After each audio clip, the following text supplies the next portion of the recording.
Welcome back to the show, everyone, and welcome back to Scott Ritter to help you Bienvenue à with tous et news. bienvenue à nouveau Ron à has Scott come Ritter, back at the qui United va m'aider à States, décrypter les dernières that actualités. everything is going well L'Iran a in riposté aux the end États-Unis of après leur this war. déclaration Right now, selon lesquelles what tout we se are passerait seeing bien is that à la fin de Mohammad cette Ghalibaf, guerre. chief negotiator En of ce moment, Iran, has on said apprend que there Mohammad will be no Ghalibaf, talks with the le United principal States négociateur iranien, further a until déclaré the qu'il n'y aurait US plus de discussion avec les keeps its États-Unis commitments tant que to the Washington n'aura pas MOU. respecté ses engagements Have dans le J.D. protocole Vance, d'accord. not On a J.D. aussi Vance, but we J.D. also Vance, enfin Donald non, Trump pas J.D. Vance, being mais briefed Donald Trump, qui a été by informé foreign des différentes officers options pour une guerre all totale. war, and he Et has il a décidé, et decided, je suppose qu'on peut le and we saluer pour expect ça, him to Scott, praise him for this, de ne pas Scott, repartir en not guerre. go back Tout cela to arrive war. alors que Poutine s'est This lâché, all comes rejetant l'idée que les as attaques de drones ukrainiens Putin has changent got quoi que ce unplugged soit and sur le terrain. unleashed on the Il dit en Ukrainian gros, John attendons de Madden voir, tout en affirmant que la Russie progresse fortement. Alors, Scott, par où veux-tu commencer? On démarre avec l'Iran. Qu'est-ce qui se passe exactement? Et quelle est ta réaction à ces derniers développements?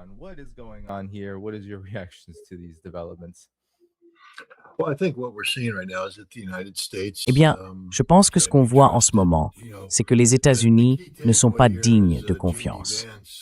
Ce qu'il faut retenir, c'est que J.D. Vance a en gros reconnu que le président considère le protocole d'accord comme une mesure provisoire, pas comme la base d'un accord de paix définitif, ce qu'il est censé être, mais simplement comme un moyen de gagner du temps pour pouvoir refaire le plein de pétrole. C'est, je crois, ce que J.D. Vance a dit.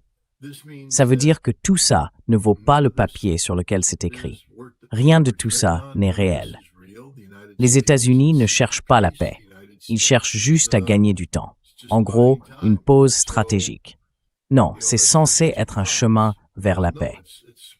Et le fait que les États-Unis gardent leurs options militaires ouvertes montre bien qu'ils ne cherchent pas la paix. Maintenant, vous avez parlé du Wall Street Journal qui a informé le président.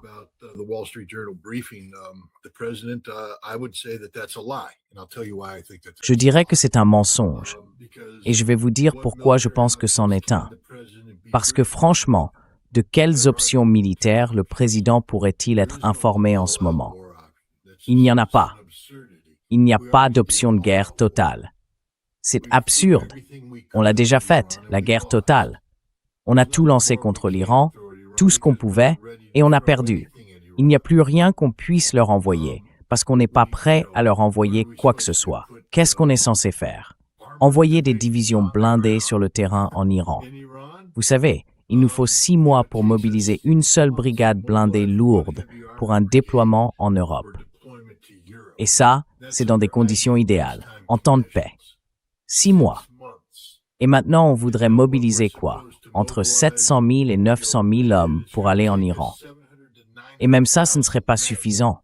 On ne les a tout simplement pas.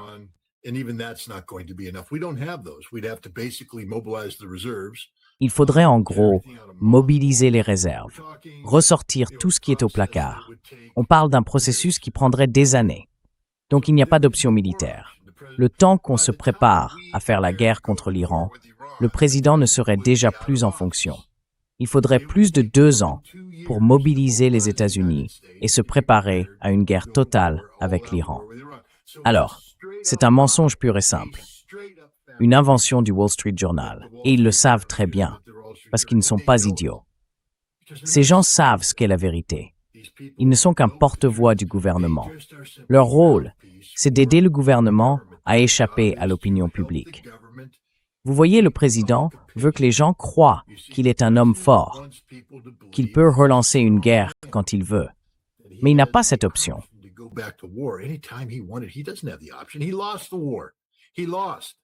Il a perdu la guerre. Il a perdu. Il n'arrive tout simplement pas à admettre qu'il a perdu. Et donc, voilà où on en est.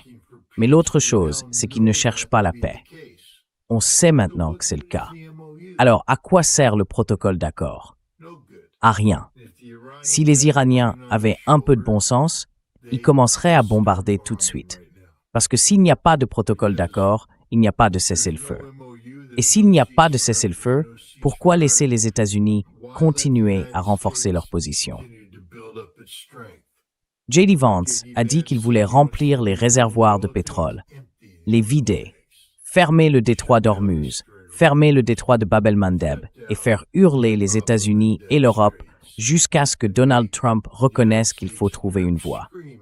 Mais on ne peut pas faire confiance à Donald Trump. On ne peut pas faire confiance à quoi que ce soit que cette administration dit. Voilà où on en est aujourd'hui. C'est ce que je retiens.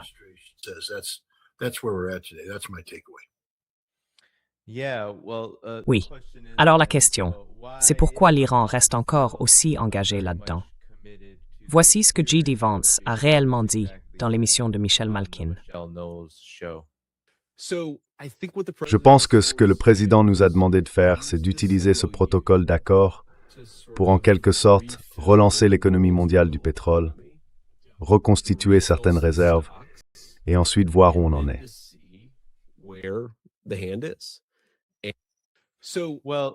Alors, quand il parle d'actions, Scott, ça peut vouloir dire, je suppose, des actions en bourse. Mais ça peut aussi vouloir dire des actions pétrolières. Ou même des armes. Je ne pense pas qu'il parle vraiment d'actions.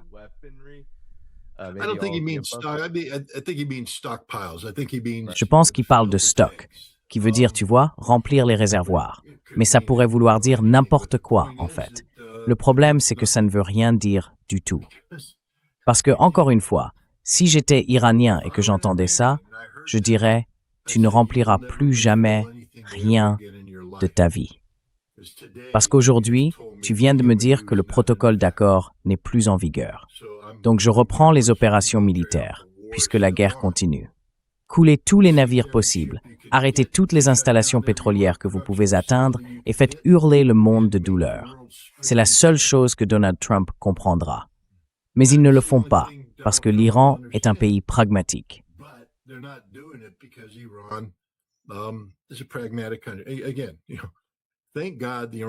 Heureusement, Dieu merci, que les dirigeants iraniens ne pensent pas comme un marine.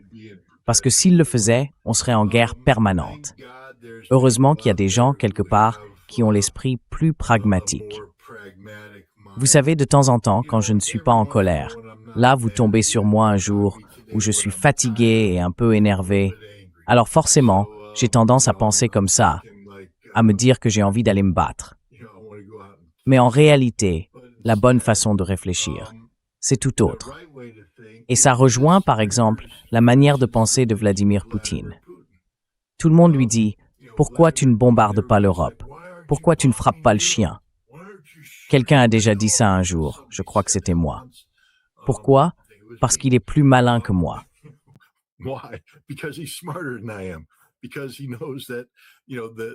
Parce qu'il sait que la Russie ne sera pas définie par ce conflit.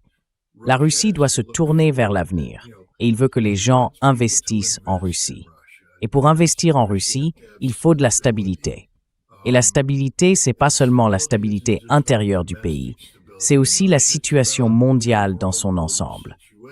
La Russie ne veut pas étendre ce conflit. Elle est en train de gagner une guerre d'usure contre l'Ukraine et ses soutiens occidentaux. L'Ukraine est un instrument du camp occidental. Donc la dernière chose que Vladimir Poutine souhaite, c'est d'élargir le conflit. Et je pense que les Iraniens en sont conscients maintenant. Pour la première fois depuis 50 ans, l'Iran peut parler de remettre son économie sur les rails. Ils vendent du pétrole.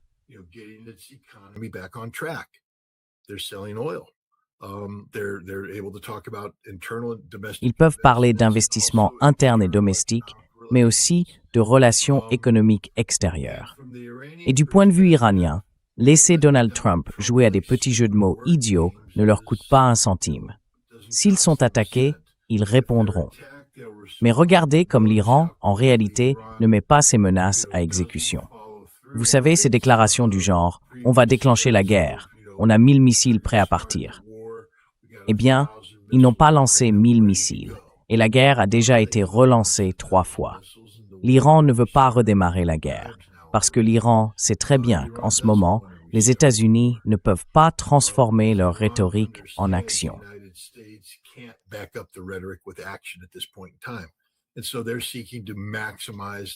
Donc, ils cherchent à tirer le maximum de leur potentiel économique pendant cette période. Et c'est exactement ce que font les États-Unis. Donc, les deux vont jouer à des jeux. Voilà comment je vois les choses se dérouler. Il n'y aura jamais de protocole d'accord signé entre Donald Trump et l'Iran. Donald Trump est incapable d'en conclure un. Il vient de le prouver. Il vient de le prouver. Et même s'il prétend maintenant, tout à coup, qu'il est sérieux, non. On sait que Donald Trump ment. Il vient d'admettre qu'il a menti. Il a signé un document censé être un accord. Et il vient de dire que rien dans ce document ne vaut le papier sur lequel c'est écrit. Rien du tout. Il l'a signé uniquement pour gagner du temps. Donc c'est un mensonge, un pur mensonge.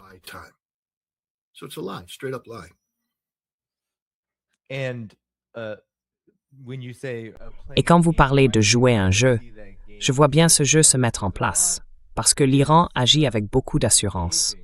Pas seulement à travers des déclarations fortes, mais aussi parce que ces déclarations s'appuient sur une certaine réalité. Par exemple, Mohammad Ghalibaf a aussi dit, à propos du pétrole, qu'ils appliquent une prime de 20% et qu'ils ont déjà engrangé des revenus considérables, rien que pendant cette période de protocole d'accord. Et en même temps, il a précisé qu'il ne restait que 60 jours pour cette affaire. Donc une fois ces 60 jours écoulés, si aucun de ces engagements n'est respecté, eh bien, il y aura un vrai point d'interrogation.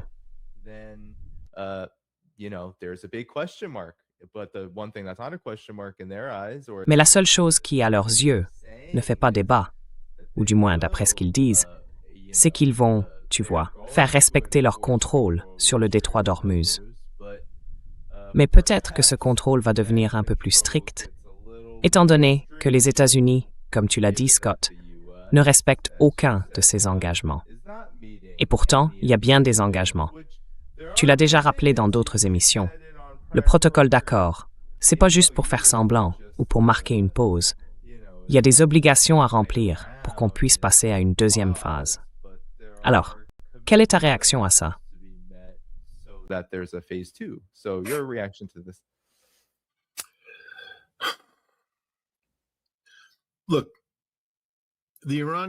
Écoutez, les Iraniens, ils doivent bien comprendre ça, et je suis sûr qu'ils le comprennent.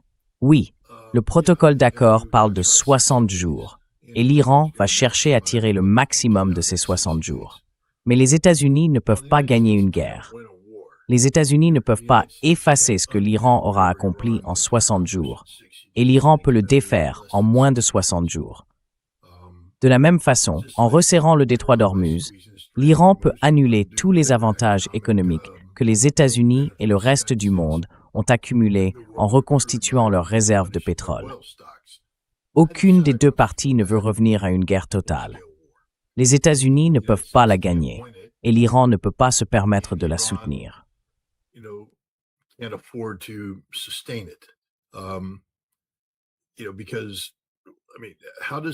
Parce que, enfin, comment l'Iran, tout ce que les États-Unis ont à faire, c'est se désengager.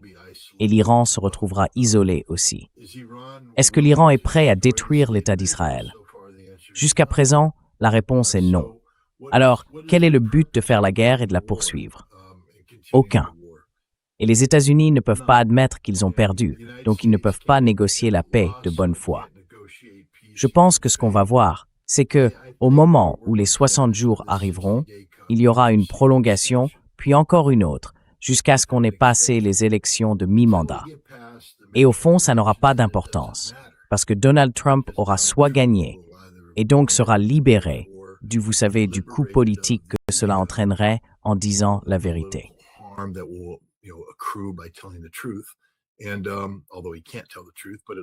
Et même s'il ne peut pas dire la vérité, au moins tu vois, il pourra prendre certaines décisions sans en payer le prix dans les urnes.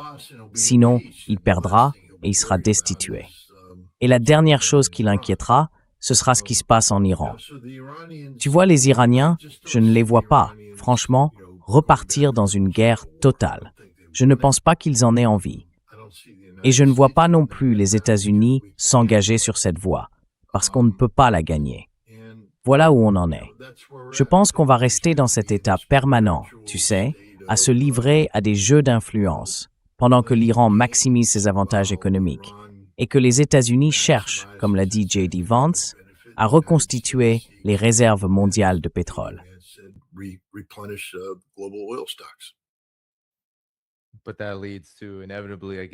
Mais ça nous ramène, inévitablement je suppose, au point de départ, sauf pour les États-Unis. Comme vous l'avez dit, beaucoup de ces pénuries que connaît le pays mettent plus de temps à se faire sentir. Il faut une période assez longue, n'est-ce pas, avant que les États-Unis envisagent de mener le genre de frappe qu'ils ont effectué après le 28 février et par la suite.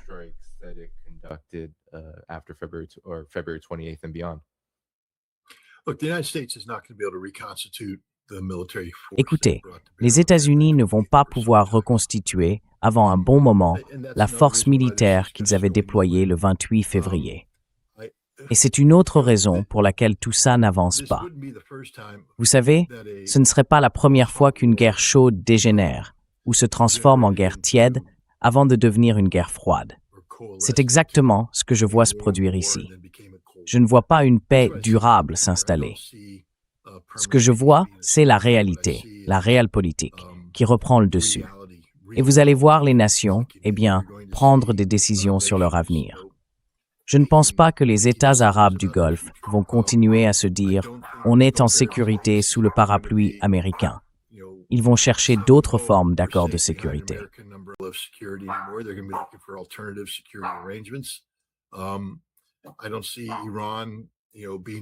Je ne vois pas l'Iran être réintégré dans l'économie occidentale de sitôt, mais ce n'est pas un problème.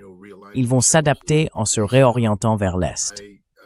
Les États-Unis seront satisfaits tant que le flux de pétrole continue, mais ils ne feront pas les concessions que l'Iran souhaiterait obtenir. Du coup, il y aura tout un tas de choses qui ne se produiront pas, et c'est ça qui va définir la nouvelle réalité. Cette nouvelle réalité reposera sur l'idée que les deux camps doivent tirer le maximum du potentiel économique qu'ils peuvent obtenir dans cette situation, disons, de compromis. Le détroit d'Ormuz restera ouvert, bien sûr, mais il y aura toujours la possibilité qu'il soit fermé.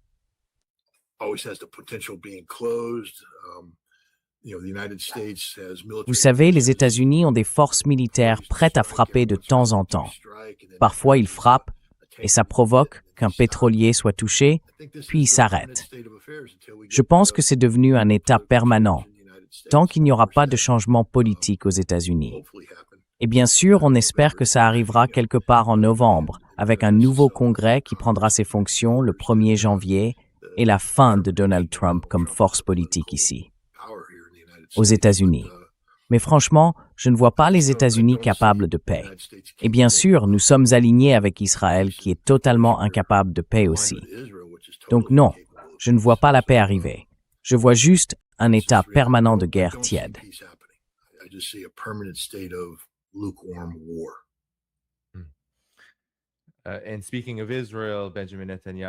Et puisqu'on parle d'Israël, Benjamin Netanyahou a déclaré ces dernières 24 heures qu'Israël est prêt à reprendre la guerre contre l'Iran dès qu'il décidera de le faire, sans avoir besoin des États-Unis.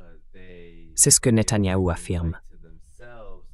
Mais qu'est-ce que tout cela signifie, selon vous, à la lumière de ce que vous venez de dire, et en tenant compte du rôle d'Israël, non seulement vis-à-vis de l'Iran, mais aussi du Liban et de tout le front régional? Parce que, si on prend cette première clause, si on a une guerre tiède, il y a de fortes chances qu'il y ait une guerre bien plus chaude au Liban. Aucune accalmie là-bas. Et bien sûr, il y a eu la catastrophe de l'accord entre les États-Unis, Israël et le Liban, survenue depuis notre dernière conversation. Quelles sont vos réflexions et vos réactions?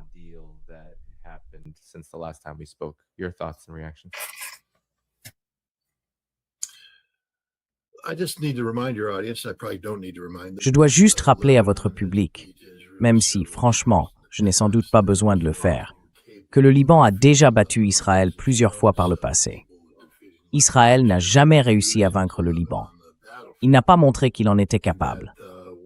En ce moment même, il est en train de perdre face au Liban sur le champ de bataille.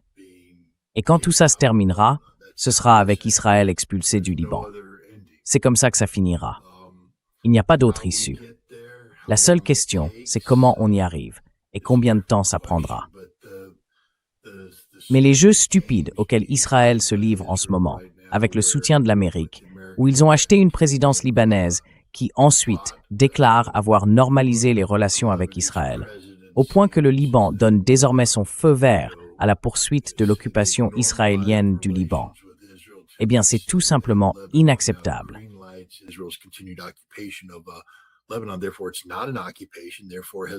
Donc, ce n'est pas une occupation. Par conséquent, le Hezbollah perd toute légitimité. Enfin, ce genre de stupidité ne fait que renforcer la légitimité absolue du Hezbollah. Aujourd'hui, le Hezbollah est bien plus légitime aux yeux de nombreux Libanais que le gouvernement libanais lui-même.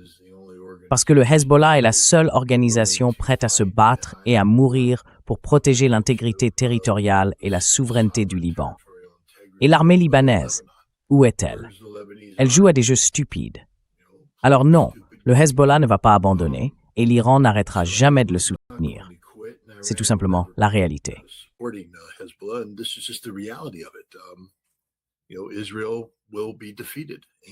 Israël sera vaincu, et cette défaite finira par se traduire par la chute politique de Bibi Netanyahou.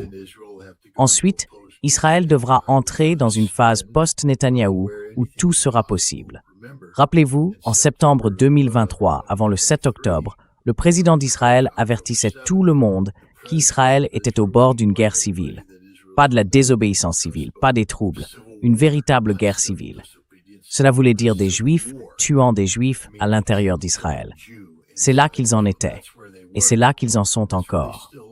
Netanyahou a réussi à utiliser l'argument sécuritaire comme un moyen de maintenir Israël uni, mais aujourd'hui, il n'a plus aucun endroit où il puisse encore faire la guerre.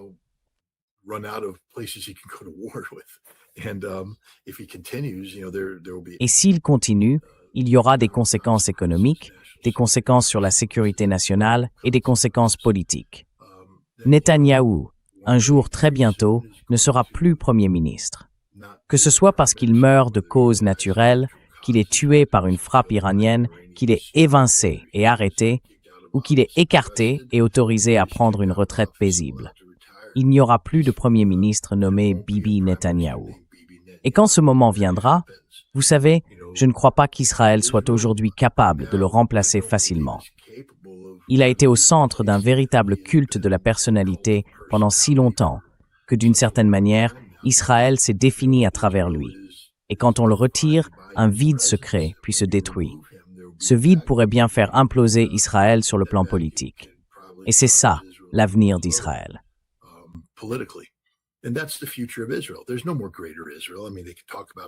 Il n'y a plus de grand Israël. Je veux dire, ils peuvent en parler autant qu'ils veulent, mais ça n'arrivera pas. Israël est en déclin maintenant. Israël est aussi fort qu'il ne le sera jamais. À partir de maintenant, il va juste devenir de plus en plus faible, encore et encore, en se nourrissant de lui-même, parce qu'il n'y a pas d'avenir pour Israël. Benjamin Netanyahou a rendu cette réalité très dure pour Israël. Oui. Et donc, d'une certaine manière, le Hezbollah et l'Iran ont l'avantage. Bien sûr, il faut aussi faire face à la réalité quotidienne de la guerre de l'information, menée par des éléments pro-israéliens sur les réseaux sociaux et dans les grands médias, qui cherchent à étouffer les voix alternatives pour donner l'impression qu'il n'y a pas de soutien, qu'ils étouffent une autre réalité.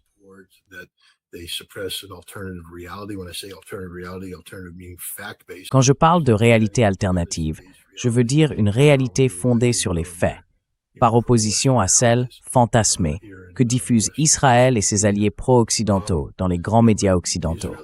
Vous savez, les Israéliens fonctionnent uniquement sur la propagande, et ça ne peut pas durer indéfiniment. À un moment donné, la réalité s'impose, la vérité compte, et le Hezbollah sortira vainqueur de tout ça. Non seulement sur le plan militaire face à Israël, mais aussi en renforçant sa position politique à l'intérieur du Liban.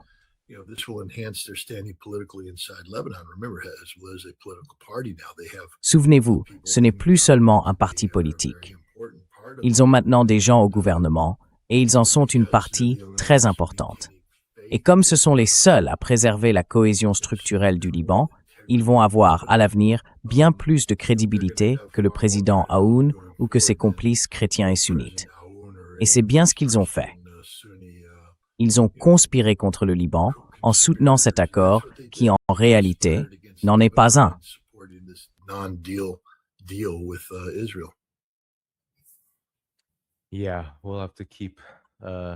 Oui, il va falloir garder un œil sur cette situation, parce que je suis entièrement d'accord avec toi.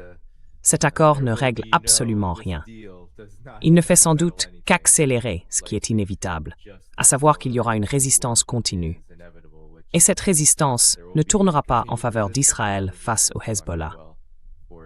Scott, maintenant, j'aimerais qu'on parle de la situation en Ukraine. En particulier, il y a eu encore plus d'attaques de drones, non? C'est comme si la saga continuait, encore des attaques de drones sur Moscou.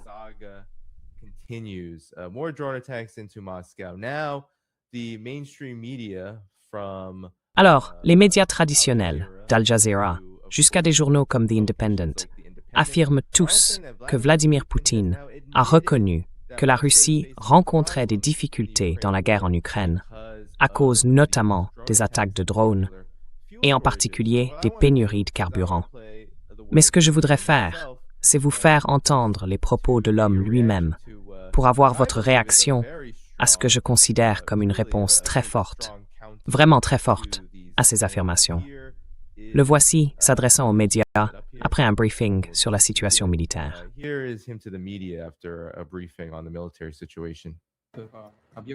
Et bien sûr, ces frappes contre nos infrastructures posent des problèmes.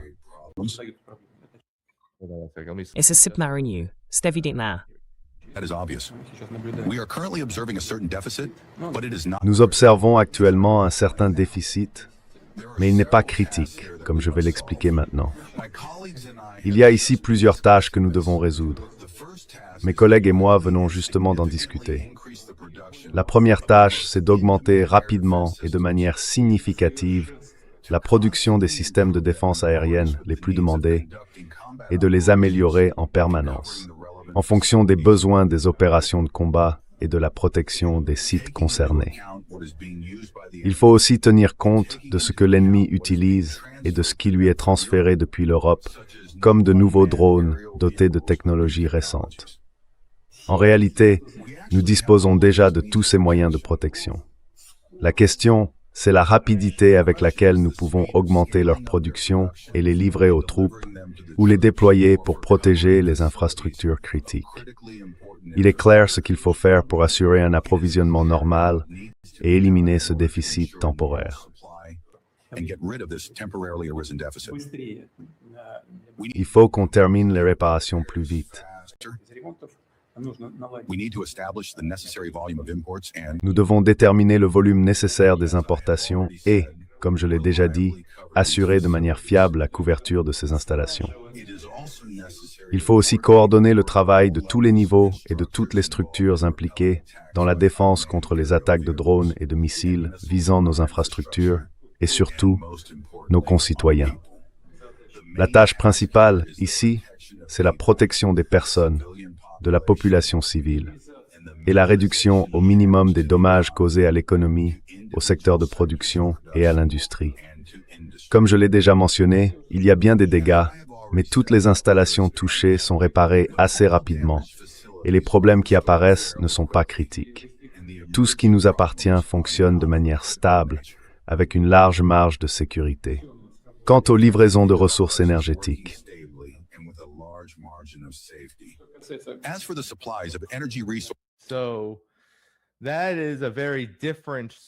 c'est une histoire très différente de ce qu'on entend dans les médias traditionnels. Eux disent qu'il y a de la panique à Moscou, que la Russie est fortement attaquée, que ça a désormais un impact majeur sur les approvisionnements en énergie. Et bien sûr que l'Ukraine est en train de renverser la situation. Scott, quelle est ta réaction face à cette différence de récit? Your reaction to this discrepancy here.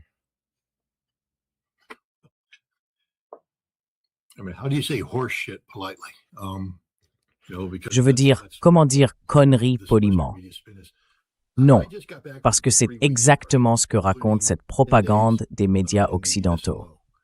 Je reviens tout juste de 3 semaines en Russie, dont 10 jours dans les territoires de l'opération militaire spéciale, où j'ai vu de mes propres yeux, parfois de très près, plus près que je ne l'aurais voulu, peut-être, la réalité de la guerre des drones et de ce qui s'y passe. Il ne fait aucun doute que l'Ukraine a lancé une vaste campagne de drones contre la Russie, avec deux objectifs principaux. D'abord, créer l'image d'une résilience ukrainienne, qui alimente ensuite l'idée d'un basculement économique et stratégique de la Russie vers l'Ukraine. Et tout cela sert à renforcer la perception d'une possible victoire ukrainienne.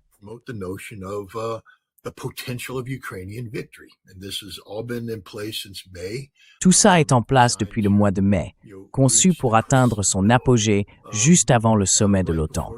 L'idée, c'est d'amener les États-Unis et l'Europe à s'engager sur l'inévitabilité d'une victoire ukrainienne et à fournir des ressources qui prolongeraient encore le conflit, dans l'espoir vain que, vous savez, ce vœu pieux lié à la propagande selon laquelle la Russie s'affaiblit devienne réalité.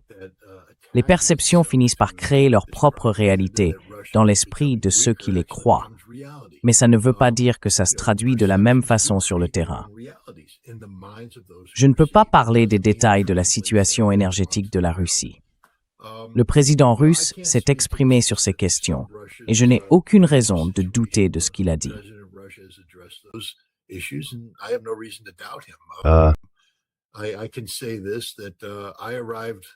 Je peux dire ceci. Je suis arrivé à Saint-Pétersbourg le matin du 3 juin et la ville a été attaquée ce matin-là par plus de 50 drones. Les cibles à Kronstadt étaient en feu. Une épaisse fumée noire montait dans le ciel. Quand je suis descendu du train, tout avait déjà disparu. Les habitants de Saint-Pétersbourg allaient et venaient comme d'habitude, sans vraiment s'en inquiéter. C'était, disons, un moment de distraction. Mais si on regardait les gros titres en Occident, on aurait cru que Saint-Pétersbourg brûlait, que la ville était en flammes, que des civils russes sans défense se cachaient dans leurs caves. Non, ce n'était pas du tout ça. Le jour où j'ai quitté Saint-Pétersbourg, le 6 juin, la ville était de nouveau sous attaque de drones ukrainiens.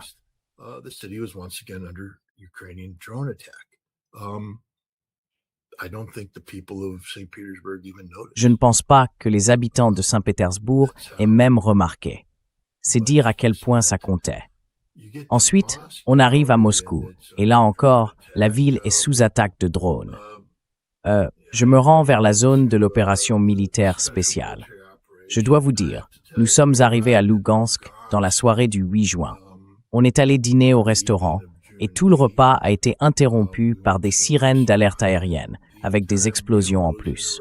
La ville était sous attaque, une attaque de drones, dans le cadre de l'offensive ukrainienne par drone. Le lendemain, nous sommes allés à Starobelsk pour visiter le collège qui avait été frappé par des drones ukrainiens le 22 mai, tuant 21 étudiants qui dormaient. Et les Ukrainiens ont de nouveau attaqué Starobelsk à environ un pâté de maison et demi de l'endroit où nous étions. 2 drones ont frappé, ce qui a provoqué notre évacuation. Donc, vous voyez, c'est bien réel.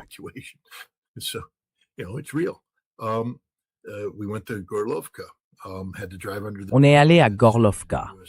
Il a fallu passer sous les filets anti-drones, puis courir à travers une zone où il y avait une menace imminente d'attaque de drones ukrainiens. On devait scruter le ciel pour repérer les drones. On avait un plan d'action au cas où on en verrait un.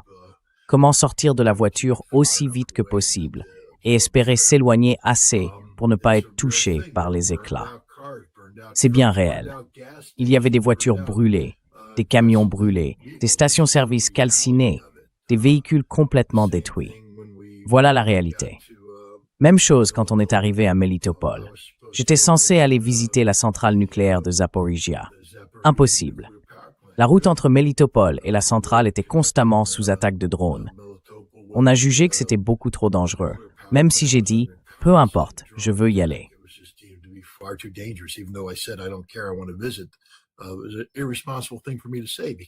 C'était irresponsable de ma part de dire ça, parce que si les Russes avaient répondu « d'accord, on vous prend », ça aurait voulu dire qu'ils mettaient la vie d'autres personnes en danger, juste à cause de mon orgueil, de ma vanité, de mon arrogance. Dieu merci. Ce sont des gens rationnels, et ils ont dit non, c'est trop dangereux. À Melitopol, la ville était attaquée chaque nuit pendant qu'on y était. La plupart des habitants n'avaient ni électricité, ni eau. Et pourtant, la ville continuait à vivre. J'ai pris la parole à l'université d'État de Melitopol devant des centaines d'étudiants. Ce sont des jeunes qui rentrent chez eux dans des maisons sans électricité, des jeunes qui rentrent dans des maisons sans eau. Ils vivent dans un environnement où ils savent que par la grâce de Dieu seulement, ils sont encore là. Les 21 étudiants morts à Starobelsk auraient très bien pu être 21 étudiants de l'université d'État de Melitopol. Mais eux, ils ne renoncent pas.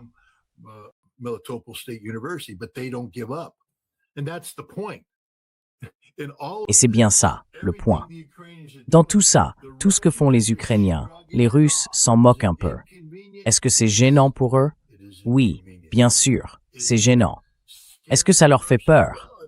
Eh bien, je ne vais pas prétendre qu'ils ne sont pas inquiets, mais je vous le dis, ils se lèvent chaque matin et continuent simplement leur vie. C'est comme ça, tout simplement. Et puis, j'ai rencontré des militaires russes spécialisés dans la guerre par drone. L'un des principaux objectifs de ce voyage, c'était justement de visiter des unités de drones russes et de parler de la réalité de cette guerre technologique, dans le cadre d'un film documentaire qui, je l'espère, verra le jour dans un avenir proche. Les Russes savent parfaitement ce qui se passe.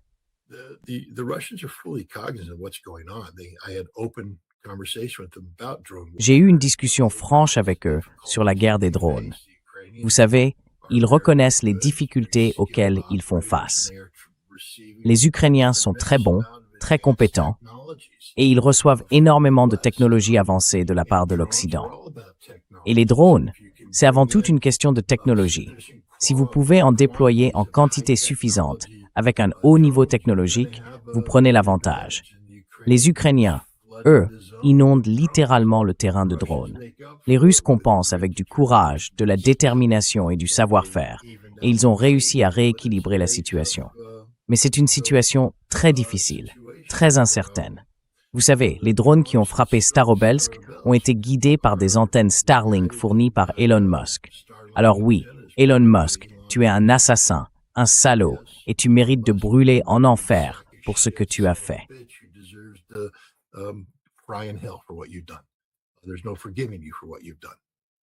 Il n'y a aucun pardon possible pour ce que tu as fait. Tu prétends que Starlink est un réseau civil destiné à offrir une connexion Internet au plus grand nombre. Tu as tué 21 jeunes filles qui dormaient. Elon Musk. C'est sur toi que ça retombe, espèce de sac à fumier. Nous étions à Melitopol et le convoi dans lequel nous roulions a été frappé par des Hornets. Les Hornets, ce sont des drones créés et financés par Eric Schmidt, le patron de Google. Eric Schmidt, toi et moi, on aura une discussion un jour, et je te rappellerai à quel point tes actes sont stupides et criminels, toi, le meurtrier. Encore une fois, je n'ai aucune sympathie pour ces types. Il n'y a aucune excuse à ce qu'ils font. Ils donnent aux Ukrainiens les moyens de commettre des actes de terrorisme contre des civils russes. Les drones Hornet sont utilisés presque exclusivement contre des cibles civiles.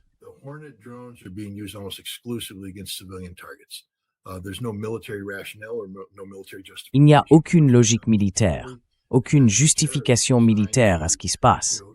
C'est clairement un acte de terreur, fait pour semer la peur dans le cœur d'un peuple qu'on ne peut pas effrayer. Rappelons que les habitants du Donbass vivent sous le feu depuis 2014. Ce n'est pas comme s'ils s'étaient réveillés il y a 4 ans en se disant « Mince, la guerre ». Non, ils sont en guerre depuis longtemps. Et ils connaissent la guerre. Alors, ça ne les impressionne pas. Les forces russes sont en train de tout écraser. Vraiment, elles écrasent les Ukrainiens. Les Ukrainiens, eux, envoient plein de drones. Mais ce qu'il faut comprendre, c'est que les Russes les surveillent en permanence. Ils encaissent des coups, bien sûr. Je ne prétends pas le contraire. Je ne suis pas là pour dire que les Ukrainiens ne se battent pas.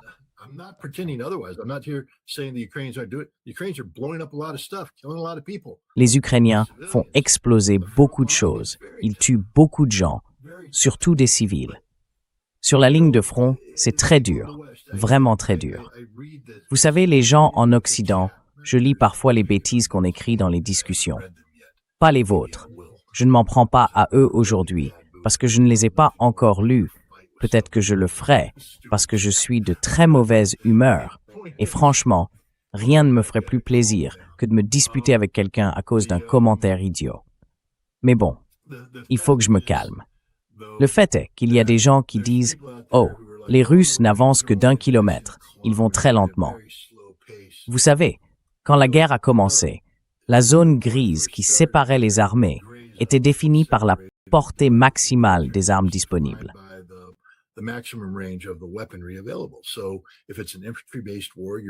Donc, si c'est une guerre basée sur l'infanterie, en gros, la zone qui vous sépare correspond à la portée maximale de vos mitrailleuses ou de vos fusils. Si vous amenez des blindés, eh bien cette distance s'allonge. On parle alors d'une zone grise d'1 à 2 kilomètres entre les deux camps. Donc si je devais vous attaquer, je devrais franchir ma ligne de départ et avancer à travers cette zone grise d'1 ou 2 kilomètres, où je serais sous le feu de vos armes. Pendant la Première Guerre mondiale, vous avez vu ces films où les soldats sortent de leurs tranchées. Ils doivent traverser une zone grise pour atteindre la tranchée ennemie. C'est ça, la zone grise. Et pendant qu'ils avancent, ils se prennent l'artillerie, les mitrailleuses et tout le reste. Aujourd'hui, avec les drones, cette zone grise peut faire jusqu'à 60 km de large, parfois.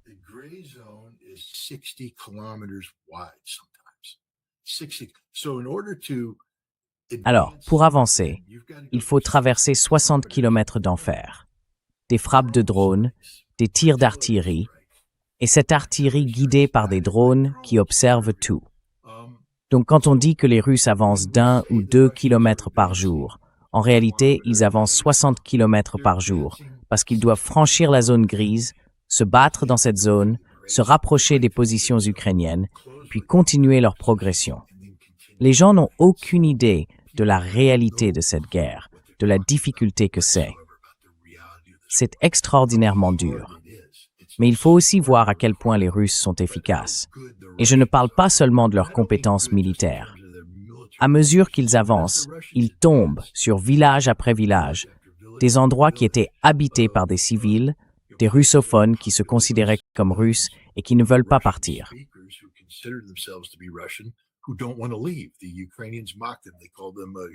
Les Ukrainiens se sont moqués d'eux.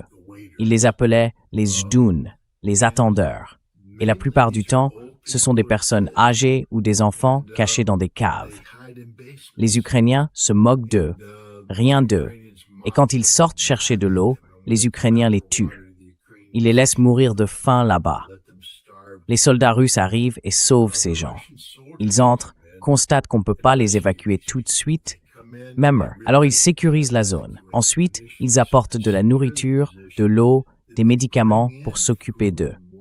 Quand le moment vient, ils essaient de les évacuer. Souvent, ils sont attaqués. Et les Russes se jettent sur les corps de ces personnes âgées, les couvrent de leur propre corps, encaissent les balles, les éclats, les attaques de drones, ils sont blessés, ils meurent.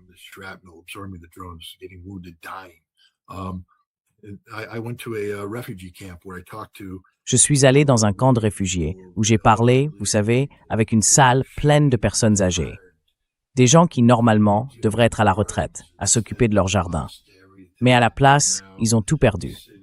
Aujourd'hui, ils vivent dans un dortoir, bien pris en charge, certes, mais ils ont tout perdu. Certains d'entre eux n'arrivaient même pas à en parler. J'ai essayé de discuter avec eux, mais ils fondaient en larmes. Et pourtant, quand ils évoquent les soldats russes, c'est presque drôle, parce qu'ils disent des choses comme « Ah, la paperasse est lente, il me faut plus de ceci, plus de cela. » En fait, comme n'importe qui le ferait. Ce sont juste des plaintes de personnes âgées, tout à fait normales. Je râle comme ça. Je suis une personne âgée, mais... Alors ils se plaignent. Mais dès qu'on parle des soldats russes, les larmes leur montent aux yeux. Ils disent « Ces gars-là nous ont sauvés ». Et ils racontent comment les soldats russes les ont entourés de leur corps. Mon Dieu, ces soldats russes sont bons. Ce sont de bonnes personnes, de bons soldats, de vrais guerriers. Et ils sont en train de gagner. Et ça, aucune propagande ukrainienne ne peut l'effacer. On peut faire dire ce qu'on veut aux mots de Vladimir Poutine.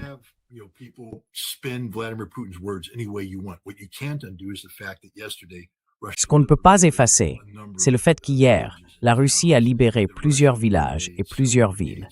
La Russie a éliminé plusieurs brigades de soldats ukrainiens. Elle a encore avancé de quelques kilomètres en profondeur. Et elle se rapproche maintenant de la dernière ligne de défense urbaine qui reste dans le Donbass. Ils prendront Slaviansk, ils prendront Kramatorsk, et ensuite le Donbass sera conquis. Ils continueront d'avancer, parce que les Ukrainiens ne peuvent pas les arrêter. Et maintenant, pour les opérateurs de drones ukrainiens, ces opérateurs de drones, vous savez, ils sont très bons, mais ils travaillent depuis un point fixe. C'est quelque chose qui m'a vraiment marqué.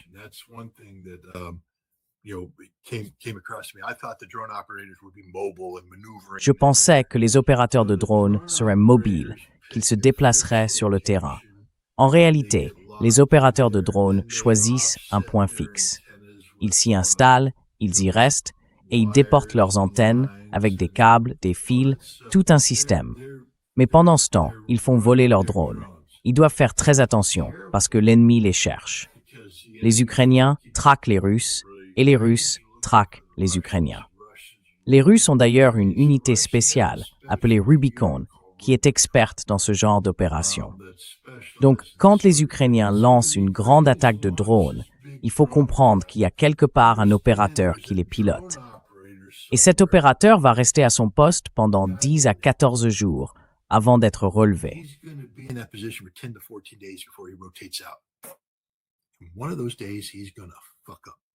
Un de ces jours, il va faire une grosse connerie. Bon, il est censé avoir une poubelle à côté de lui, là où il boit son eau. Et ensuite, il doit mettre la bouteille en plastique vide dans la poubelle pour ne pas laisser de traces de sa présence. Mais au bout d'un moment, ils deviennent négligents. Vers le 8e jour, il boit, il est concentré sur autre chose et il lance la bouteille vers la poubelle. Elle tape sur le couvercle, rebondit, roule sous les arbres. Et là, un opérateur de drone russe dit « Bouteille en plastique repérée, je t'ai eu, salaud ». Ensuite, ils suivent la trace. Et tout de suite, 3 à 5 bombes FAB de 500 kilos tombent sur la zone et tuent tout le monde. Ça se répète encore et encore, chaque jour. C'est le boulot le plus dangereux de la guerre. Les opérateurs de drones ukrainiens.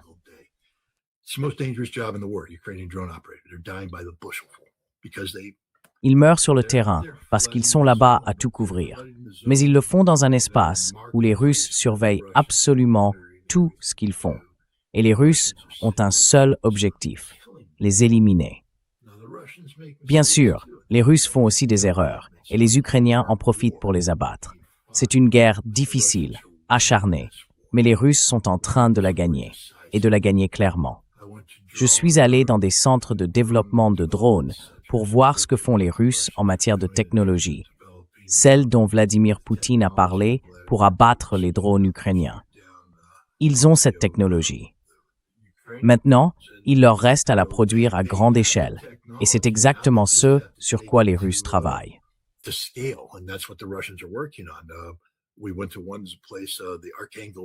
On est allé dans un endroit, le centre de recherche sur les drones Arkhangel.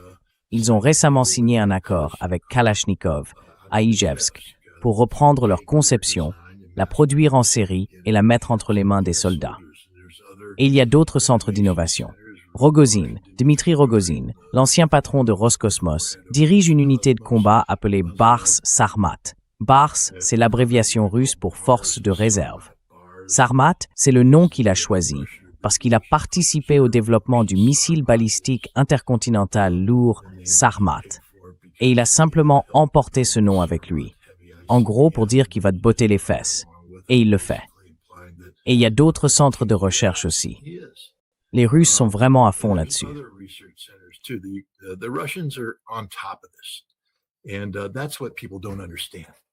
Et c'est ça que les gens ne comprennent pas. Vous êtes là, à lire le Wall Street Journal. Vous lisez le Kyiv Post. Vous lisez le New York Times. Vous lisez juste des bêtises. Les gars, ne me croyez pas sur parole. Allez-y vous-même si vous en avez le courage, d'accord? Parce que je vais vous dire, il faut vraiment en avoir pour y aller en ce moment. Et si j'avais su à quel point ça allait être dur, peut-être que je ne l'aurais pas fait. Parce qu'il y a eu un moment où je me suis dit, « Waouh, si ça tourne mal. » Enfin bref, mon chauffeur, c'était un ancien des forces spéciales, un peu l'équivalent russe des Delta Force, un type vraiment cool.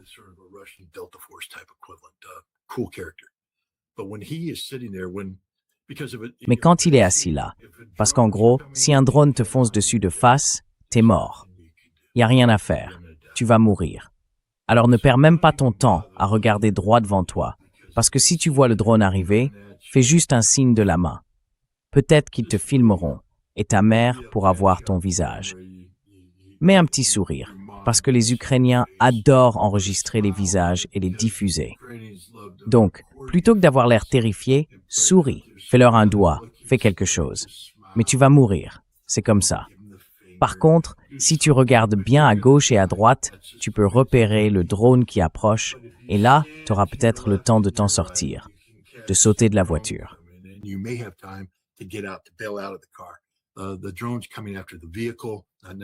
Le drone vise le véhicule, pas forcément les gens. Donc, si tu arrives à sortir à temps et à t'éloigner quand il frappe, tu risques juste de te retrouver avec quelques trous dans le dos, les fesses et les jambes. C'est ça, la réalité. Mais ça, c'est si le drone arrive depuis l'horizon.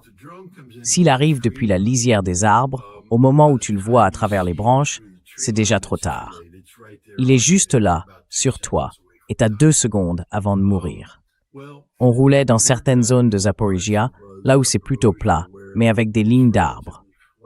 Et tu sais ce qui ressemble à un drone qui fonce sur toi?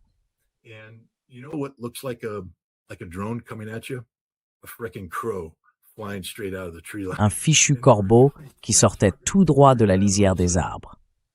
Et plusieurs fois, pendant qu'on roulait, d'un coup, un corbeau arrivait. Et ce gars-là, tu vois, il se figeait, persuadé qu'il était mort. Il disait « c'est fini pour moi », parce que c'est vraiment ce que ça donnait. On a tous sursauté. On s'est dit « merde, on est mort ». Non, heureusement, c'était juste un oiseau. Mais ça aurait pu être un drone. On n'a eu qu'une seule journée comme ça, juste pour sortir de là. Les gens qui vivent là-bas, eux, ils vivent ça tous les jours. Ils ne lâchent rien. Ils plaisantent. Ils gardent leur humour. L'essence, c'est compliqué. C'est sûr. En Ukraine, il y a des stations-service détruites. Le convoi dans lequel on était, s'il a été touché, c'est parce qu'il y avait 5 camions-citernes, tu vois, des camions d'essence.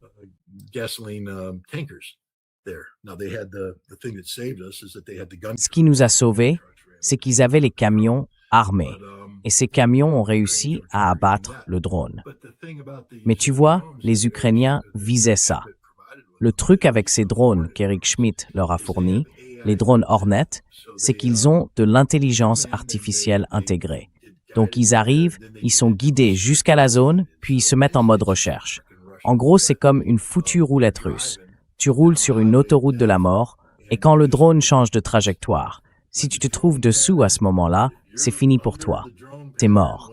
Ou alors tu sors de ta voiture et tu cours. Si le drone passe plus loin et que tu traverses au bon moment, tu survis. C'est la roulette russe, tous les jours.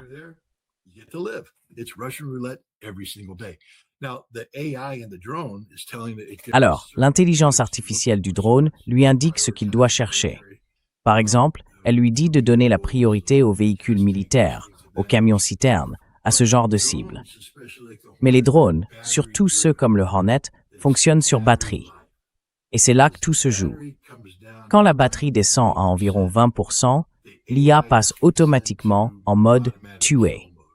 Ça veut dire qu'elle ne cherche plus une cible militaire. Elle se contente d'attaquer la première chose qu'elle voit. Et, la plupart du temps, c'est un véhicule civil. Voilà la réalité.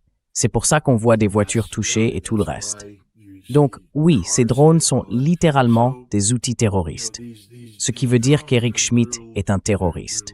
Google est une organisation terroriste. Et j'aimerais que les États-Unis les poursuivent avec toute la rigueur de la loi.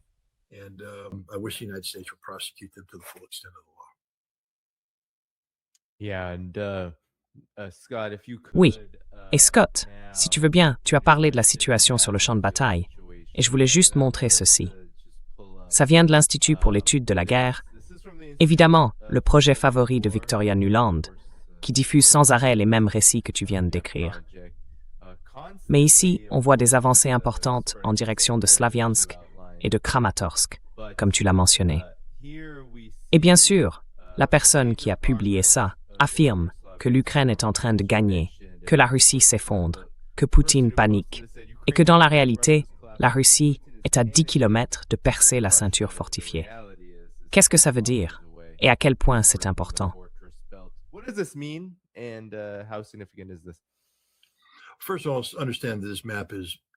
D'abord, il faut comprendre que cette carte ne veut absolument rien dire.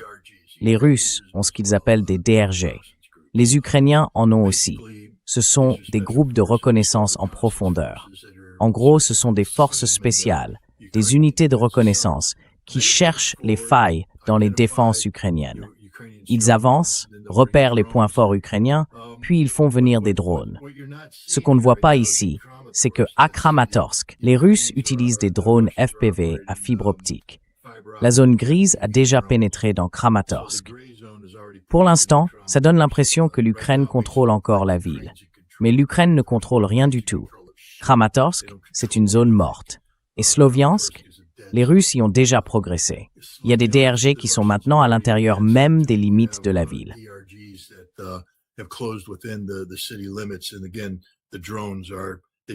Encore une fois, les drones ont coupé Sloviansk. C'est intenable. Vous savez, c'est ça, la réalité. Cette carte ne montre pas la réalité de cette guerre. C'est une guerre très mouvante. Et les avancées aussi. Vous savez, à une époque, je pouvais me dire, je peux mener et gagner cette guerre. Peut-être que je pourrais apprendre, m'adapter, mais la guerre que j'ai appris à mener, ce n'est pas celle qui se déroule aujourd'hui. Je ne peux pas aligner une compagnie de marine et avancer, vous voyez, avec 3 sections de front ou 2 qui progressent pendant que la 3e reste en réserve. Si je mets une section de marine en ligne, les drones arriveront et nous tueront tous. Voilà.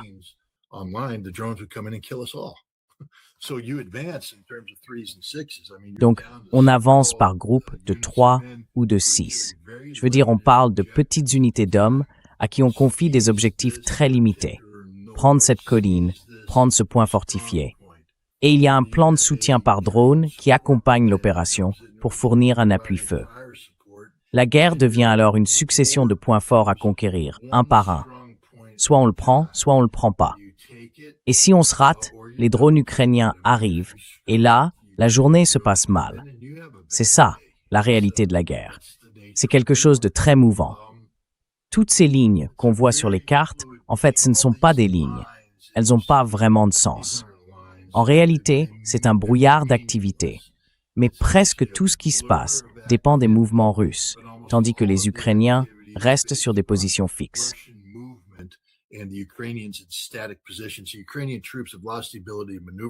Les troupes ukrainiennes ont perdu leur capacité de manœuvre.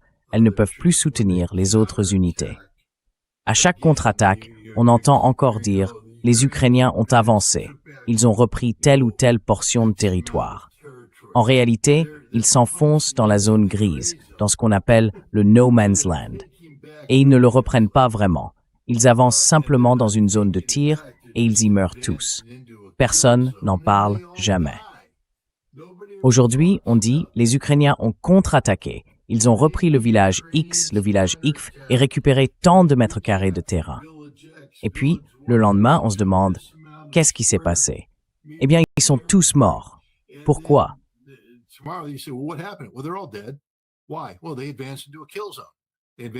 Eh bien, ils sont avancés dans une zone de tir. Ils sont entrés dans la zone grise et les drones russes sont arrivés, les ont coupés du reste et ont tué tout le monde.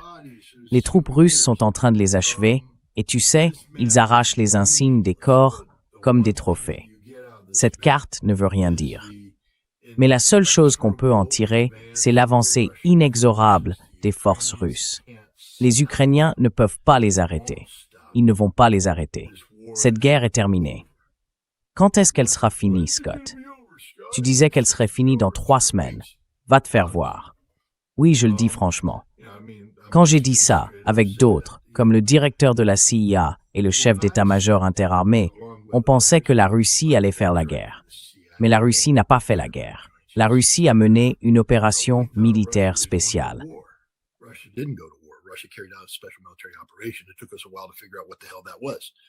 Il nous a fallu un certain temps pour comprendre ce que c'était. Bon sang. Une fois qu'on a compris, on s'est rendu compte qu'on faisait face à quelque chose de totalement différent et qu'il fallait réajuster tous les algorithmes qu'on utilise pour la guerre. Et je l'ai fait. En fait, si tu te souviens, Danny, en avril et en mai, quand les États-Unis ont promis une aide de 48 milliards de dollars à l'Ukraine, j'ai dit ça, c'est un tournant. Scott, tu changes d'avis. Non, je ne change pas d'avis. J'identifie une nouvelle réalité. 48 milliards de dollars d'aide militaire. Ça change la nature du jeu. Et maintenant, cette aide va être prolongée. La Russie va devoir réagir. Et la Russie a réagi. Et ça a changé la donne. Depuis, on observe ce va-et-vient permanent. Mais une chose n'a pas changé. La Russie a gardé l'initiative stratégique du début à la fin.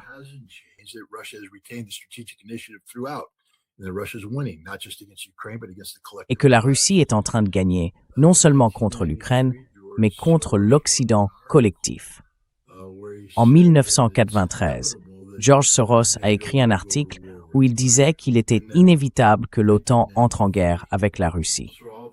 Inévitable. 1993.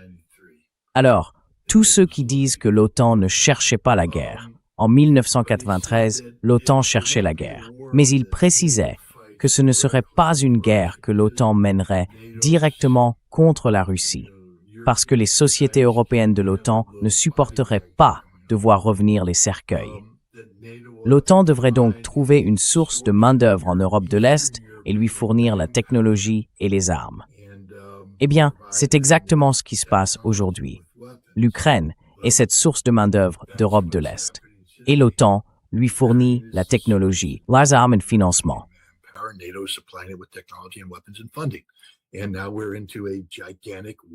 Et maintenant, on est entré dans une guerre d'usure gigantesque, où la Russie est poussée à en gros éliminer le réservoir d'ADN, si on peut dire, de l'Ukraine. L'Ukraine ne sera plus jamais la même. L'Ukraine ne se remettra jamais de cette guerre. Elle a perdu tellement d'hommes qu'elle ne pourra jamais s'en relever. L'Ukraine est une nation morte, pas seulement une nation mourante. Elle est morte. On a dépassé le point où l'Ukraine pouvait être ramenée à la vie. C'est une nation morte, une nation factice, une nation fausse, soutenue artificiellement par l'aide occidentale, l'argent occidental, les financements occidentaux et tout le reste. Mais la Russie ne se bat pas seulement contre l'Ukraine. Elle se bat contre l'Occident collectif. Les États-Unis, l'Europe, tout leur potentiel économique. Les gens oublient souvent que l'Europe a une population bien plus importante que celle de la Russie.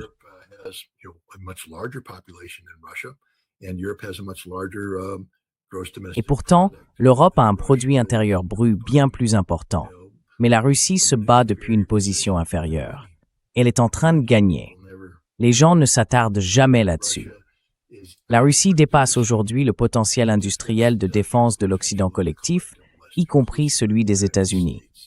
Et ses forces épuisent les stocks occidentaux. On entend sans arrêt dire « Ah, la Russie n'a plus de chars ». Franchement, je ne pense pas que ce soit les Russes qui soient à court de chars. Quand l'Allemagne a-t-elle livré pour la dernière fois un Léopard 2 à l'Ukraine? Il y a longtemps, parce que la Russie les a tous détruits. Les Russes continuent de produire beaucoup de T-80 et de T-90. Ils pourraient même reprendre la production du T-14 une fois qu'ils auront, disons, réglé la question des drones. Une fois qu'ils auront développé des technologies qui rendent la manœuvre possible dans la réalité actuelle des drones. Mais au fond, il faut le reconnaître, la Russie a fait un sacré travail. Vladimir Poutine, tout le monde le critique.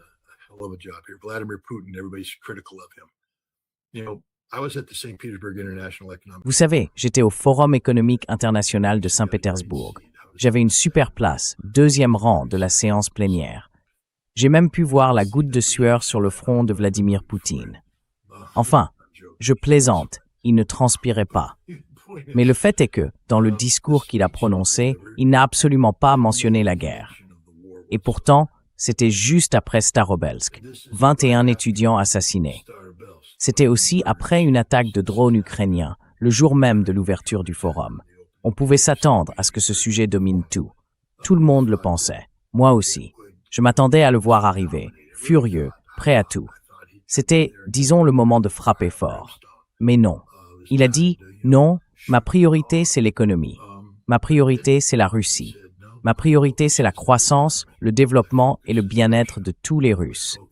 Il a bien parlé de la guerre, mais en gros, il a simplement dit qu'elle continuerait jusqu'à ce que nous gagnions, selon nos propres conditions.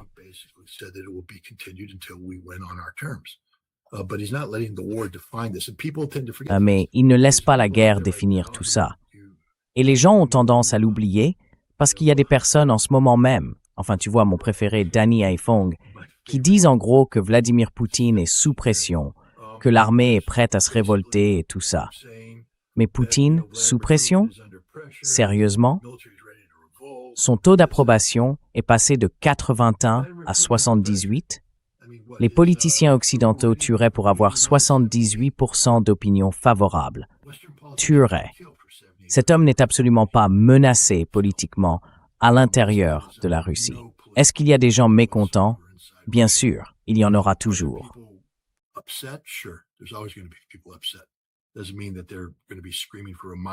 Ça ne veut pas dire qu'ils vont se mettre à réclamer un moment Maïdan à Moscou sitôt. Il y a des gens qui disent que Vladimir Poutine devrait frapper plus fort, mais ils oublient qu'il est en train de gagner la guerre. C'est ça que beaucoup ont tendance à oublier. Tous ceux qui disent « bombardons l'Europe demain », moi y compris, doivent s'arrêter un instant et se poser la question « et après ?» Parce que si vous bombardez l'Europe demain, vous risquez d'élargir un conflit que vous êtes en train de gagner. Pourquoi vouloir changer la logique d'usure que vous êtes en train de gagner? Parce que quelques blogueurs sont furieux que, vous savez, l'Ukraine puisse publier de la propagande qui trouve un écho en Occident.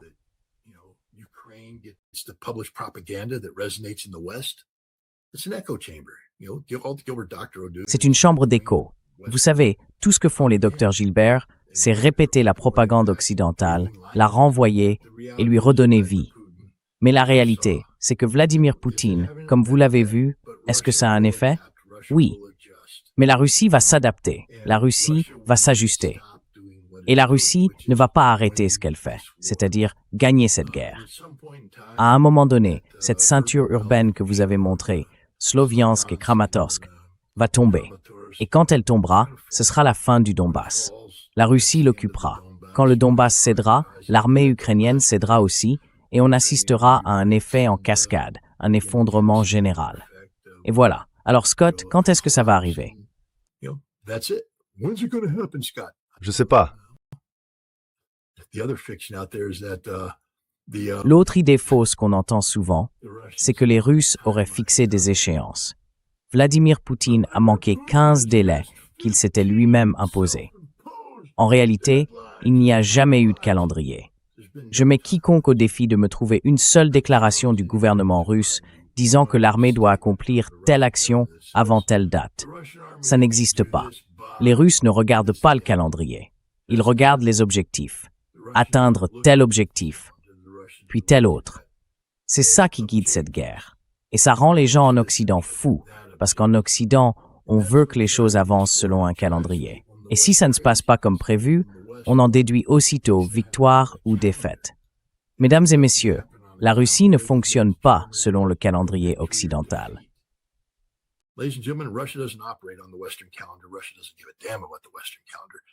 La Russie, oui. Allez à Mélitopol, vous comprendrez. Le seul calendrier qui compte pour eux, c'est celui de leur propre réalité.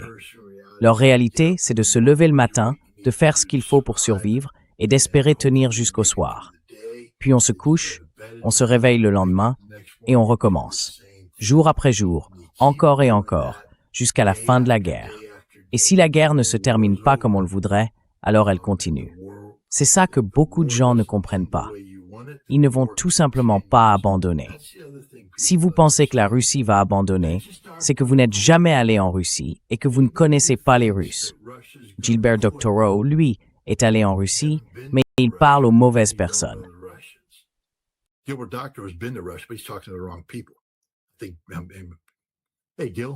Hey Gilles, parlons-en un peu. Tu es à Bruxelles, non? En quelque sorte, en territoire de l'OTAN, tu as beaucoup de contacts avec le MI6. Je veux dire, tu reprends leurs éléments de langage, parce que franchement, on dirait bien que oui.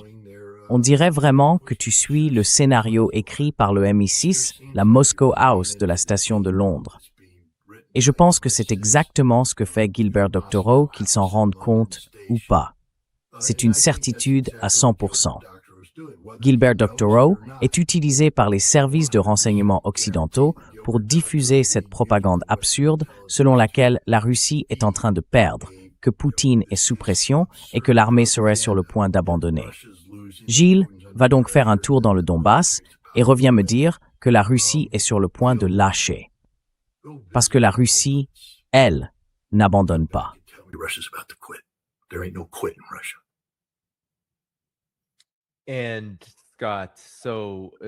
Et Scott, pour rebondir sur ton point à propos du taux d'approbation de Vladimir Poutine en Russie, le centre Levada, c'est un graphique très intéressant, surtout quand on regarde les dates depuis le début de son mandat comme président russe en 2000, puis les élections qui ont suivi.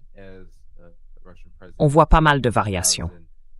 Mais une chose est sûre, le taux d'approbation a fortement augmenté depuis le début du conflit en Ukraine. Oui, il a un peu baissé depuis, mais tout est relatif face à ces chiffres énormes. 4,28% en 2022, 4,25% ensuite, et maintenant 79%. Donc non, on ne peut pas parler d'un effondrement.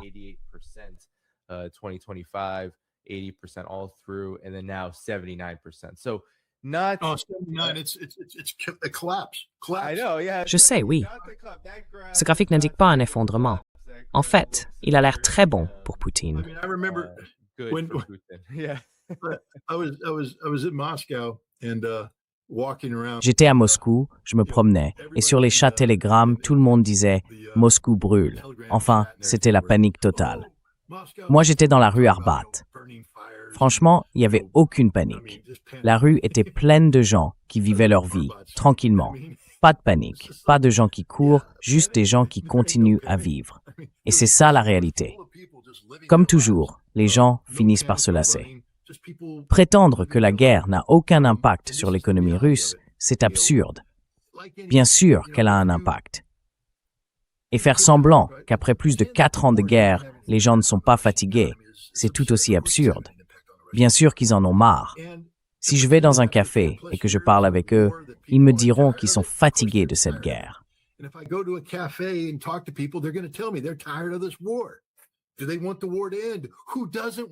Est-ce qu'ils veulent que la guerre se termine? Qui ne veut pas que la guerre se termine? Franchement, c'est juste la réalité.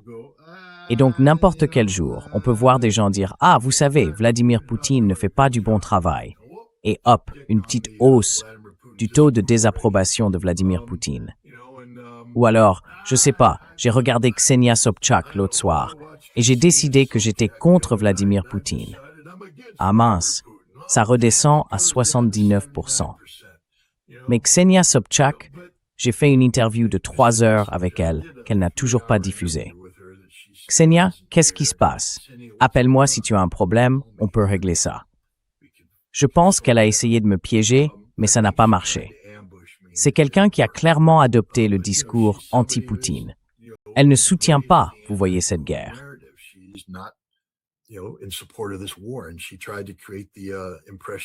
Elle a essayé de donner l'impression que beaucoup de gens en Russie n'étaient pas favorables à cette guerre, que des mères partout dans le pays hésitaient à envoyer leur fils se battre et mourir.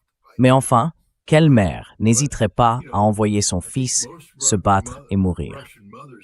Cela dit, je pense que la plupart des mères russes s'identifient à la mère patrie appelle, la statue du Kourgan Mamayev, où la mère Russie dit à ses fils d'avancer et de combattre les fascistes. Les Russes comprennent très bien ce qui se passe.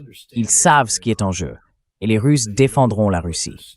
Le Donbass, c'est la Russie. Zaporozhye, c'est la Russie. Kherson, c'est la Russie. Ces régions sont peuplées de Russes, et les Russes défendront la Russie.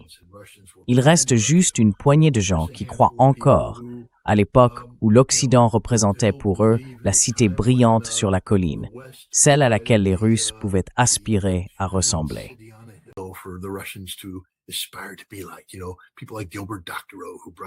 Vous savez, des gens comme Gilbert Doctorow ont apporté leur technologie occidentale, leur méthode de gestion venue de l'Ouest, et ils ont fait plier les Russes, comme s'ils devaient se soumettre à la sagesse de ces Occidentaux, soi-disant omniscients. Cette époque est révolue. L'Occident n'a plus aucune influence sur le peuple russe, et des personnes comme Ksenia Sobchak n'ont plus leur place. Mais encore une fois, on dit que la Russie n'a pas de liberté d'expression. Eh bien, Ksenia Sobchak, elle, peut très bien monter sur scène et dire les absurdités qu'elle dit, et elle le fait régulièrement. Elle a travaillé pour la chaîne DOD, vous savez, une organisation financée par l'opposition.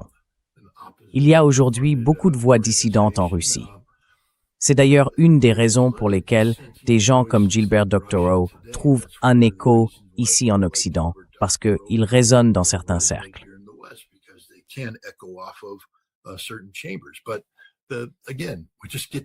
Mais encore une fois, revenons aux faits. Au plus fort de l'offensive de drones ukrainiens, le taux d'approbation de Vladimir Poutine est de 79%.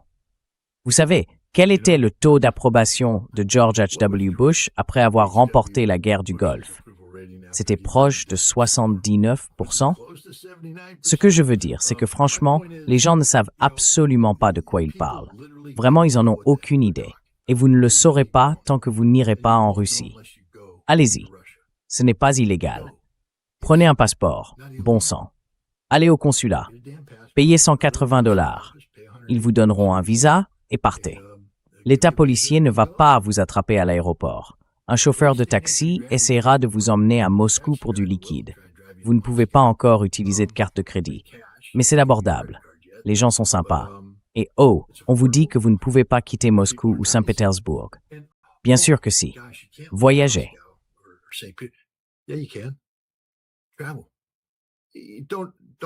Voyagez.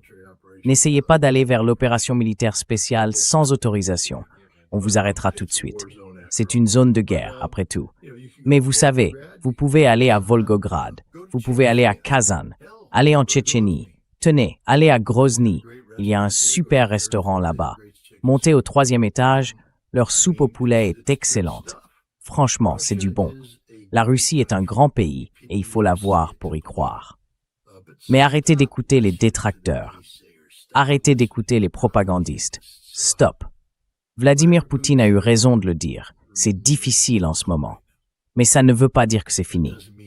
Difficile, ça ne veut pas dire qu'on perd. Difficile, ça veut juste dire que ce n'est plus facile. Difficile, ça veut dire qu'il faut changer ce qu'on fait, qu'il faut s'adapter. Et la Russie, c'est un pays peuplé de gens qui savent s'adapter mieux que quiconque dans le monde.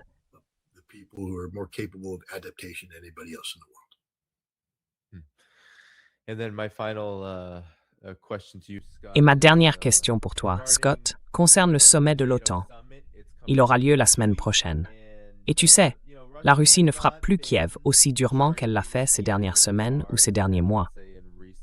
Il y a même des informations qui disent qu'une frappe importante pourrait avoir lieu très bientôt, peut-être même aujourd'hui.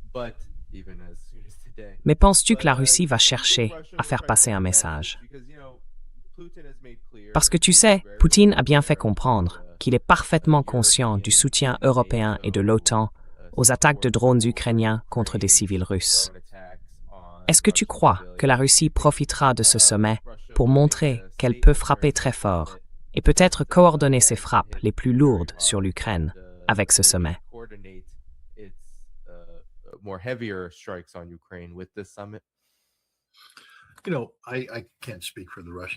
Vous savez, je ne peux pas parler au nom du gouvernement russe. Et je ne parlerai certainement pas au nom de Vladimir Poutine. La Russie n'est pas là pour faire des déclarations. Elle est là pour gagner une guerre. Un missile Iskander, ça coûte des millions de dollars. Donc, utiliser un missile juste pour faire passer un message, ça veut dire gaspiller un outil de production qui est censé servir à une mission militaire précise. Et les Russes sont très pragmatiques à ce sujet. On ne tire pas un missile pour faire une déclaration. On tire un missile pour tuer des gens, pour détruire des cibles.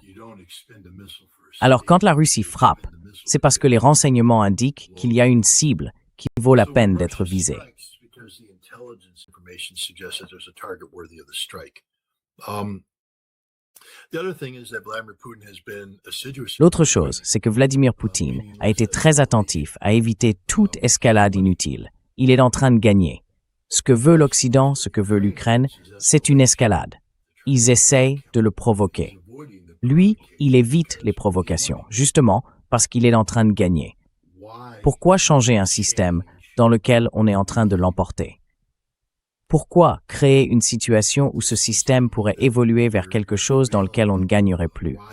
Pourquoi, en somme, jeter la victoire par la fenêtre? C'est un moment politiquement très sensible, et je suis sûr que beaucoup en Occident aimeraient que la Russie envoie un signal. Imaginez, comme ce serait pratique pour l'OTAN, en pleine réunion à Kiev, de pouvoir dire « Regardez ces sales Russes, voyez ce qu'ils ont fait ». Parce qu'au fond, qu'est-ce qu'il pourrait dire d'autre?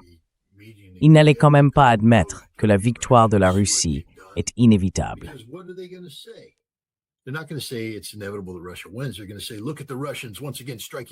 Ils vont dire, regardez, encore une fois, les Russes frappent Kiev. Sans défense. Il faut donner plus de défense aérienne à l'Ukraine. Alors, à ce moment-là, à quel point la déclaration russe a-t-elle été efficace? Moi, je ne vois pas les Russes, vous savez, faire une déclaration. En plein milieu de tout ça, les Russes décident que la cible s'est rendue disponible. Ils peuvent frapper, mais ils peuvent aussi ne pas le faire, parce qu'il faut quand même peser les désavantages politiques d'une frappe à un moment aussi sensible. Pourquoi la Russie voudrait-elle frapper l'OTAN maintenant? Réfléchissons un peu. Prenons le temps de dérouler tout ça, parce que l'OTAN, clairement, dit « nous faisons bloc ». Il y a une réunion du G7 où tout le monde est d'accord pour construire des armes et fournir des munitions aux Ukrainiens. On est géniaux. Vous n'êtes pas si formidables que ça, les gars. Remettez ça un instant dans la perspective de l'OTAN. Le 11 septembre, les États-Unis ont poussé l'OTAN à invoquer l'article 5. Les États-Unis l'ont imposé. On n'était pas obligé de le faire, mais on les a forcés à le faire. Et à partir de cette décision, l'OTAN s'est retrouvée engagée dans un conflit de 20 ans en Afghanistan. 20 ans de guerre, dont nous nous sommes ensuite retirés unilatéralement. Vous savez, quand on parle de l'environnement de l'OTAN, les gens pensent tout de suite à l'article 5, la défense collective. Mais en réalité, l'article le plus important, c'est l'article 4, celui qui exige le consensus, la collaboration, la consultation. Et nous, on s'est retirés d'Afghanistan sans aucune consultation.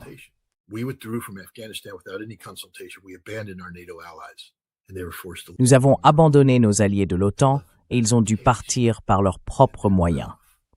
Ça leur est resté en travers de la gorge. Les États-Unis invoquent l'article 5, mais refusent de s'engager sur l'article 4, ce qui montre bien que l'OTAN n'est rien d'autre qu'une extension des États-Unis. C'est la réalité, à mon avis. Mais personne n'aime qu'on le lui dise aussi directement. Et maintenant, on se retrouve dans une situation où les États-Unis ont mené une guerre unilatérale contre l'Iran, en dehors de tout cadre du droit international, sans aucune justification. Et aujourd'hui, ils veulent une réponse de type article 5 de la part de l'OTAN. Les États-Unis n'ont pas été attaqués. Ce sont eux qui ont attaqué.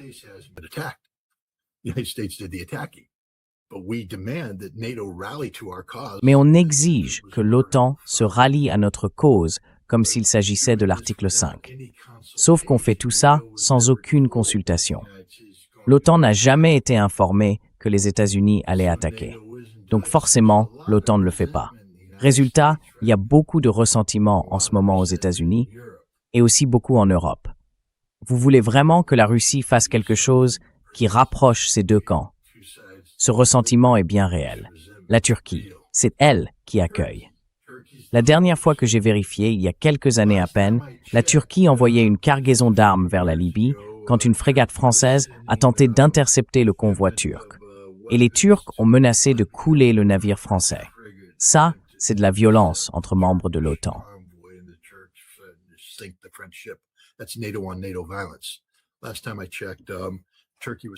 La dernière fois que j'ai vérifié, la Turquie soutenait l'Azerbaïdjan contre l'Arménie, une Arménie appuyée par l'Union européenne, une Arménie qui veut rejoindre l'OTAN.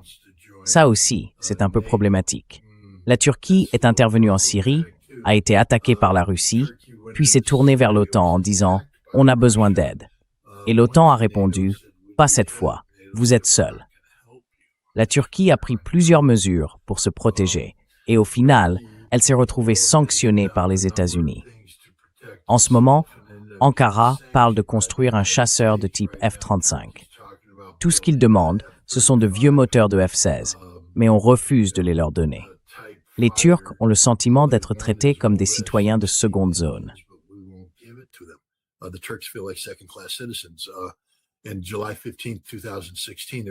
Le 15 juillet 2016, il y a eu un coup d'État contre Erdogan, organisé et soutenu par les États-Unis et l'OTAN.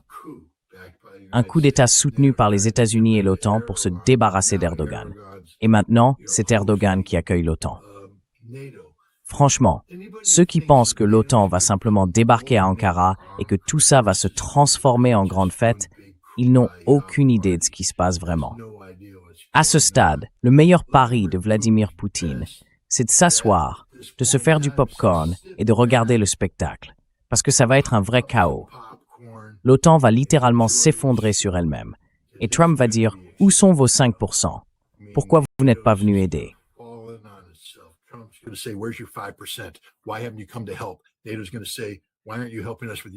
L'OTAN va dire « Pourquoi vous ne nous aidez pas avec l'Ukraine ?»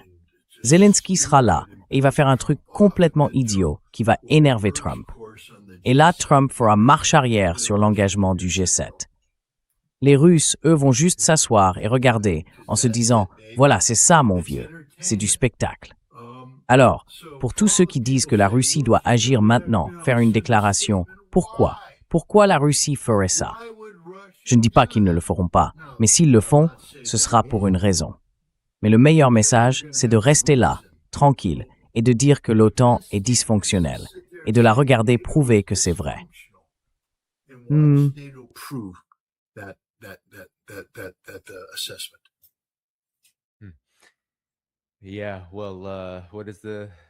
Oui, eh bien, souvent sur les réseaux sociaux, on voit ce genre de choses à propos de la Chine. Mais cette idée de ne rien faire et gagner, je pense qu'on peut aussi l'appliquer ici à la Russie et à l'OTAN. L'OTAN ne se porte pas bien. Et ça fait des années que ça ne va pas. Scott, je veux m'assurer que tout le monde sache que ton site web est indiqué dans la description de la vidéo sur scottritter.com, où les gens peuvent te suivre et soutenir ton travail. Je veux aussi mentionner rapidement le cas de Dan Kovalik, un ami que nous avons en commun. Il a été arrêté par les autorités britanniques en vertu de la loi antiterroriste au Royaume-Uni. On lui a tout confisqué. Il est déjà venu dans cette émission. Scott et moi, on a beaucoup travaillé avec lui. Tous ses appareils ont été saisis. Je crois qu'il est libre maintenant, mais malgré tout, ses droits constitutionnels et humains ont été gravement violés. Je voulais simplement le signaler. Je te laisse la parole, Scott, pour le mot de la fin. Je vais afficher les nouveaux membres et les super chats pendant ce temps. À toi, Scott, pour conclure.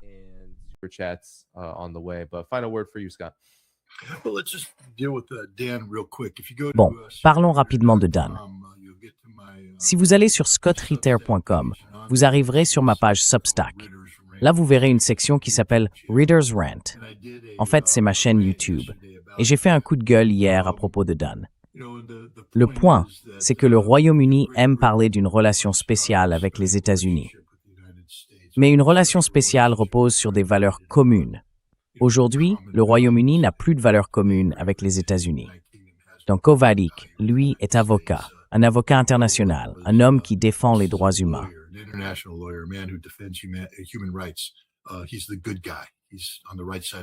C'est un homme bien.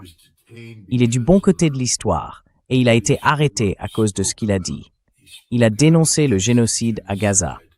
Il a dénoncé la guerre illégale d'agression en Iran et les Britanniques l'ont mis à l'écart. Maintenant, on peut ne pas être d'accord avec Dan Kovalik, mais on ne peut pas faire taire quelqu'un si on se dit pro-américain. L'Angleterre est un État souverain. Le Royaume-Uni est un État souverain et ils peuvent faire ce qu'ils veulent. Mais il doit y avoir des conséquences. Les États-Unis ont des valeurs. Nous défendons quelque chose. Et parmi ces valeurs, il y a la liberté d'expression.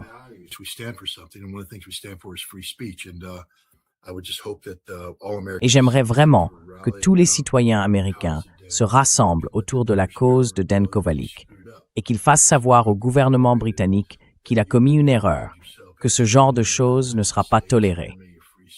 Vous vous êtes désigné comme ennemi des États-Unis, ennemi de la liberté d'expression, et vous devez être traité comme tel. Voilà, c'est dit. Dan, si tu regardes, tiens bon, mon ami.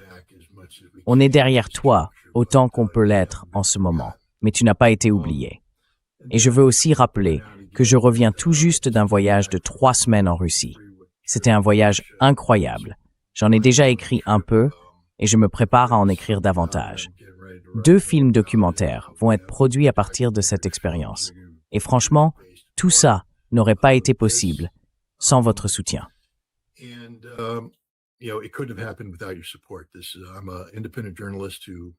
Je suis un journaliste indépendant et je travaille avec un budget qui dépend entièrement de vos dons. Jusqu'ici, vos contributions ont été formidables. Grâce à elles, j'ai pu me rendre en Turquie pour un sommet de 3 jours en préparation du grand sommet de l'OTAN. J'ai d'ailleurs publié un article à ce sujet aujourd'hui sur mon Substack. Substack est gratuit. Si vous vous abonnez, vous payez mon salaire. Mais si vous faites un don, vous financez concrètement le prochain déplacement. Et aujourd'hui, c'était une journée incroyable. Le voyage que je pensais faire en septembre, pour une raison précise, s'est transformé en toute autre chose. Quelque chose de vraiment stupéfiant. Mais encore une fois, rien de tout cela ne peut se faire sans votre soutien. Les caisses sont maintenant vides. Merci à vous. J'ai dépensé votre argent avec soin et vous verrez bientôt le résultat de votre investissement.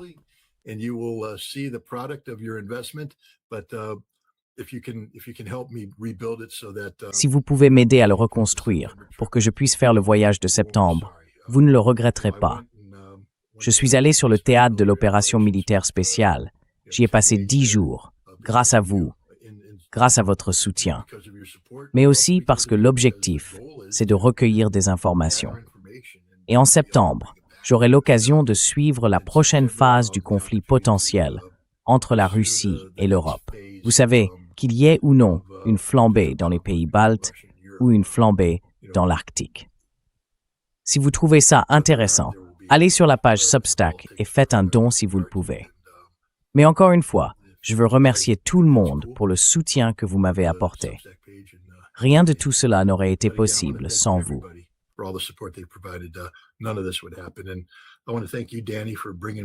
Et je veux te remercier, Danny, de m'avoir invité. Et j'aimerais aussi encourager ton public à te soutenir. Dan Kovalik est un ami à nous. C'est maintenant clair qu'ils essayent de nous faire taire. Ils essayent de nous bloquer, d'empêcher tout ça d'exister. Ils veulent que vous ne fassiez rien d'autre que d'écouter le Wall Street Journal, le New York Times et tout le reste de ces trucs qui répètent les mensonges de l'administration Trump, les mensonges du parti de la guerre. Si vous croyez en la paix, si vous croyez au potentiel de la paix, si vous croyez que la vérité, c'est le pouvoir, alors vous devez soutenir des gens comme Danny Haiphong, Dan Kovalik et d'autres. Merci à vous.